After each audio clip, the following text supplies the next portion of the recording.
Voici le tout nouvel aéroport international de Beijing-Daxing.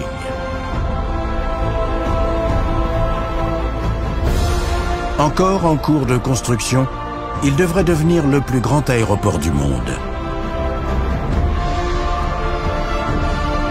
Wendy a la chance de pouvoir l'explorer avant son ouverture au public.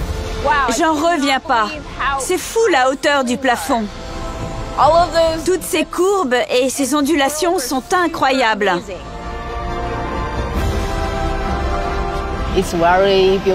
C'est très beau et très grand. C'est fabuleux de voir un terminal aussi vaste en Chine. Ce chantier est une référence pour la construction aéroportuaire. Nous mobilisons de nombreuses techniques de pointe pour rendre possible ce projet qui semblait impossible. J'ai l'impression d'être une fourmi dans ce bâtiment gigantesque. C'est absolument grandiose. Et c'est à peine si on voit comment la structure est agencée. C'est extrêmement bien conçu. Il n'y a pratiquement aucun pilier. Les ingénieurs ont fait un travail remarquable.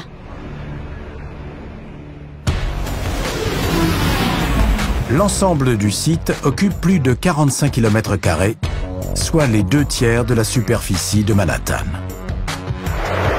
Le spectaculaire terminal en forme d'étoile couvre au total 700 000 m², avec un toit immense fait de 52 000 tonnes d'acier, un poids équivalent à celui de 500 locomotives à vapeur. Une fois achevé, l'aéroport possédera 6 pistes, un record, et pourra accueillir 100 millions de passagers par an.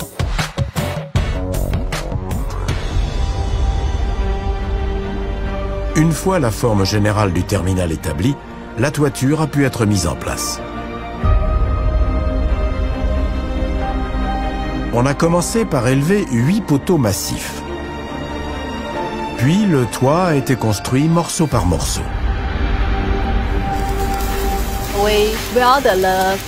On a soudé les barres et les nœuds au sol, puis on a soulevé le tout.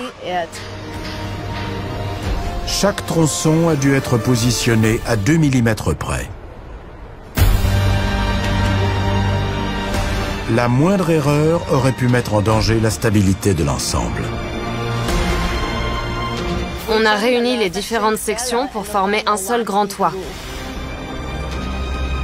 La partie centrale a été hissée en dernier, complétant ainsi cet incroyable treillis spatial. On dirait une forêt d'acier. C'est magnifique avec toutes ces barres pareilles à des arbres. À l'intérieur du terminal, on pose un revêtement pour atténuer le bruit. Sur le toit, 8000 panneaux de verre forment un puits de lumière et 40 000 panneaux d'aluminium étincelant viennent parachever cet extraordinaire ouvrage.